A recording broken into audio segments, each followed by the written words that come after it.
Bienvenidos a este nuevo capítulo de 2001 historias. Hace un par de capítulos recordaréis que os hablé del Imperio Romano y en concreto nos centramos en el aporte que hicieron varias personas nacidas en Hispania a su crecimiento y consolidación tanto política como militar y también filosófica. Dado que ha despertado bastante interés y Roma con su extensa historia y expansión territorial podría darnos muchas horas de aprendizaje, hoy voy a hablarte de la aportación de esta a nuestra vida diaria, casi 2000 años después de su desaparición como imperio. Alejandro Magno, como pudisteis oír en el último capítulo, construyó la estructura sobre la cual Roma se expandiría por el Mediterráneo, consiguiendo la hegemonía total sobre él durante aproximadamente 800 años. Pero un imperio así no desaparece de la noche a la mañana y desde luego que desde la arquitectura hasta el sistema legal, las contribuciones de Roma se han incrustado profundamente en las estructuras modernas de la sociedad, la tecnología y la cultura, así como muchas de sus costumbres, normas y usos siguieron usándose tras su desaparición, superando incluso el paso no solo de los años y siglos, sino de civilizaciones enteras muy distintas a las nacidas a la orilla del río Tíber. Descubramos juntos qué nos une a los romanos de hace 2000 años y cómo su influencia sigue muy presente en nuestro día a día. No sé a ti, pero para mí, cada vez que pienso en el Imperio Romano, me vienen a la mente imágenes muy variadas de distintas películas antiguas que nos acercaron este periodo histórico. Ben-Hur, Quo Vadis y otras de la época dorada de Hollywood. Pero nada comparado a viajar por primera vez a la ciudad eterna. Recuerdo bien cuando pisé por primera vez las piedras del Foro Romano y visité el Coliseo. Pensar que por aquellas ruinas tantos emperadores, militares y ciudadanos de a pie habían pisado y pasado, me puso la piel de gallina por la idea de que nada menos que 2000 años antes nos separaban en el tiempo y qué diferente era todo. ¿O no tanto? Una de las primeras cosas que se enseñan en las facultades de Derecho de todo el mundo es el derecho romano y su ordenamiento jurídico, los cuales han sido una de las herencias más duraderas a lo largo de los siglos. Los principios del derecho romano, como la igualdad de todos ante la ley, la necesidad de pruebas en un juicio y la idea de que las leyes deben ser públicas y no retroactivas, así como la importancia de la propiedad y los contratos y el concepto de la justicia y el derecho natural, son fundamentales en los sistemas legales modernos. El derecho romano estableció muchas de las instituciones de derecho privado que aún existen, como el testamento, el matrimonio, la adopción y diferentes tipos de contratos y formas de propiedad. El concepto de persona jurídica, que permite a las empresas tener derechos y responsabilidades, también tiene sus raíces en el derecho romano. En cuanto a temas penales, se estableció la necesidad de un proceso legal formal y la importancia de la defensa y la acusación en un juicio. El concepto de apelación, que permite revisar las decisiones judiciales, también tiene sus raíces en el sistema romano. Y aunque en la época romana no existía el derecho internacional como tal y como los conocemos ahora, los romanos manejaban conceptos de derecho de gentes, llamado ius gentium, que regulaban las relaciones con otros pueblos extranjeros. Todo ello, por supuesto, unido a la codificación de todo su ordenamiento jurídico, especialmente a través de la obra del emperador Justiniano en el siglo VI, llamada Corpus Juris Civilis, que fue crucial para la transmisión de estos conocimientos a través de los siglos en forma de lo que hoy conocemos como códigos. En cuanto a la arquitectura y construcción de infraestructuras, los romanos fueron maestros constructores cuyas técnicas y diseños siguen inspirando la infraestructura moderna. Impresiona visitar distintas ciudades del mundo y comprobar cómo edificios construidos hace 2 milenios siguen en pie. Sus acueductos son famosos y llevaban agua desde fuentes distantes hasta las ciudades a través de un complejo sistema de bombeo de agua por desniveles del terreno. Estas estructuras no solo eran impresionantes desde el punto de vista arquitectónico, sino también eran fundamentales para la salud pública y el bienestar de las ciudades romanas. Además, los sistemas de cloacas y desagües urbanos de Roma, como la Cloaca Máxima, eran esenciales para el saneamiento de la ciudad y fueron precursores de los sistemas de alcantarillado modernos introducidos en las ciudades hace relativamente poco tiempo. Los romanos son los padres también del hormigón, una innovación que permitía construcciones más resistentes y versátiles, el cual es el antecedente del hormigón moderno. Originariamente, el hormigón romano estaba conformado por cal y cenizas volcánicas, además de arena y otros materiales.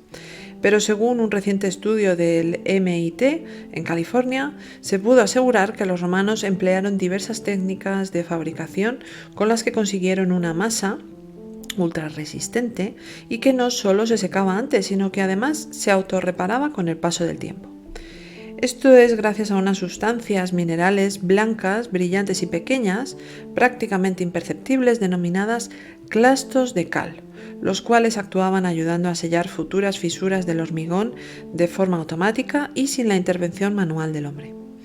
Esto nos lleva a comprender el por qué a día de hoy multitud de edificaciones romanas siguen en pie a pesar de los muchos siglos pasados, como el Coliseo o el Panteón romano que ya vimos fue mandado construir por el emperador hispano Adriano. Los romanos introdujeron en la arquitectura universal el uso de arco, cúpulas y bóvedas, que permitieron la construcción de espacios más grandes y más estables que sus predecesores, así como han influido en la arquitectura occidental a lo largo de los siglos.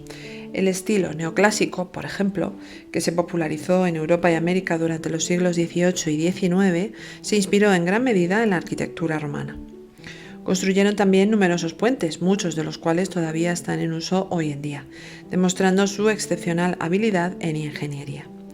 Uno de estos puentes se puede ver en Toledo y es el llamado Puente de Alcántara, que atraviesa el río Tajo al paso de la ribera de esta bella ciudad que también debe su diseño a los romanos. Pero hay muchos más repartidos por los países alrededor del Mediterráneo que siguen en uso hoy en día, como el Puente Fabricio en Roma, así como varios en Francia, Alemania, Turquía e incluso el lejano Irak. Construyeron también una extensa red de caminos, las famosas calzadas romanas que cubrían de forma empedrada todo el imperio, cuyo epicentro estaba en el corazón del foro romano de la ciudad eterna y de cuyo diseño se comenzó a usar la famosa frase de que todos los caminos llevan a Roma. Como os comentaba antes, uno de los fuertes de los romanos fue, además de la arquitectura, la ingeniería, la cual usaron no solo para transportar agua a lo largo de kilómetros, sino que ayudó eficazmente al uso al campo militar, y de ahí su éxito en las conquistas por todo el mundo. La construcción de campamentos, fortificaciones y maquinaria de asedio ha influenciado las tácticas y estrategias militares a lo largo de la historia. La organización y disciplina del ejército romano son aspectos que todavía se estudian y aplican en las academias militares contemporáneas. Otras de las aportaciones romanas al mundo moderno son las formas de gobierno y administración romanas, incluyendo conceptos como el Senado, la República y ciertos aspectos del imperialismo han influenciado la estructura política de muchas naciones modernas. Si bien la idea de democracia actual tiene sus raíces más profundas en la antigua Grecia, concretamente en la Atenas del siglo V a.C., la idea de un sistema de gobierno representativo, aunque no completamente desarrollado como en las democracias modernas, tenía sus raíces en la estructura política romana. Los romanos hicieron importantes contribuciones en el campo de la medicina y la salud pública. Construyeron los primeros hospitales y pusieron en práctica sistemas de salud pública. La medicina romana, influenciada por los griegos, sentó las bases para la medicina moderna en aspectos como la cirugía, en la que son padres, por ejemplo, de las cesáreas, ya que según se cuenta el propio Julio César vino al mundo gracias a este avance médico, aunque en aquel momento no tan exitosas como las actuales, ya que las madres no solían sobrevivir a ellas, y de ahí su nombre, cesáreas, por el emperador Julio César.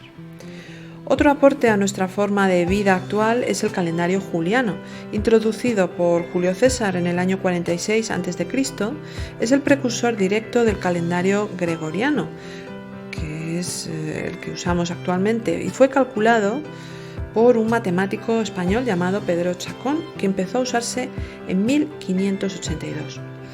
Aunque el calendario gregoriano hizo ajustes para corregir el desfase acumulado en el juliano, el sistema básico de 12 meses y la duración de estos provienen del calendario romano instaurado por el César. Pero si algo unió al imperio hace 2000 años y sigue haciéndolo a día de hoy, en nuestros respectivos países es la unificación de las lenguas con el latín.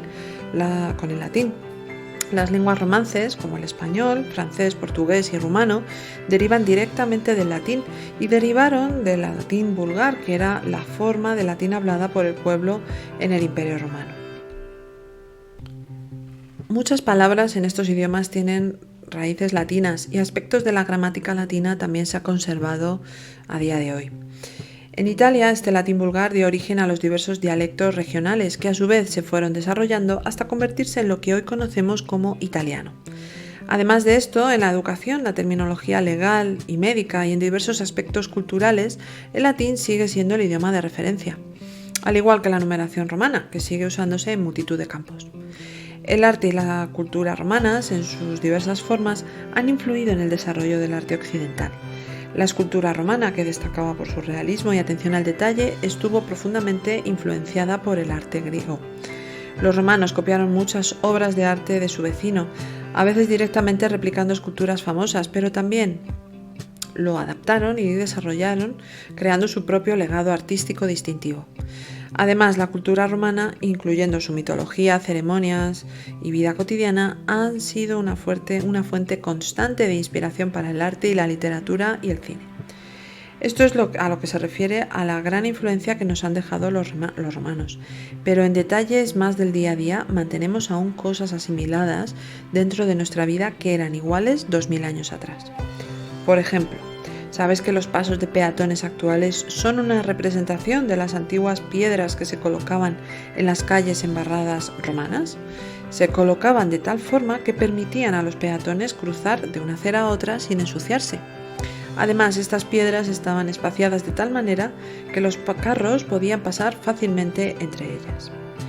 Otro elemento por el que son famosos los romanos es por sus fiestas. Expertos en organizarlas, sobre todo en ambientes de la alta sociedad, nos han quedado algunas de sus costumbres. Por ejemplo, en los cumpleaños se dice que era costumbre tirar de las orejas con el número de años que cumplía el homenajeado, como se hace a día de hoy. Las bodas de entonces tenían ya elementos que nosotros conservamos también, como el que la novia llevara un velo en la cabeza durante la ceremonia, así como el intercambio de anillos entre los esposos. Los romanos creían que la vena del amor, llamada vena amoris, corría directamente desde el cuarto dedo de la mano hasta el corazón y por eso colocaban el anillo de boda en este dedo tal y como seguimos haciendo hoy.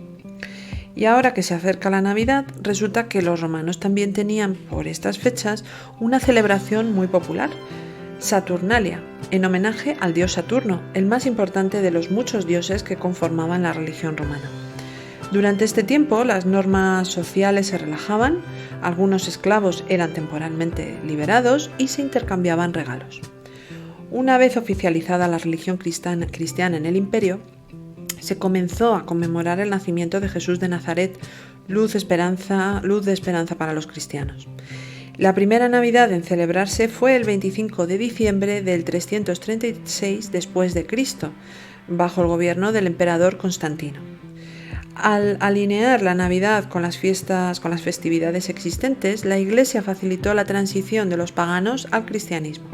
Por tanto, no fue un reemplazo directo, sino más bien una superposición gradual de una tradición sobre otra, con muchas de las costumbres paganas persistiendo y adaptándose y evolucionando dentro del marco de la nueva celebración cristiana. En este ambiente prenavideño romano lo dejo por hoy. Te recuerdo que 2001 Historias está presente en las principales redes sociales y también que hace poco he abierto un blog, 2001historias.es, donde tienes este y todos los demás capítulos para repasarlos siempre que quieras. Te mando un saludo y nos oímos en el siguiente capítulo. Adiós.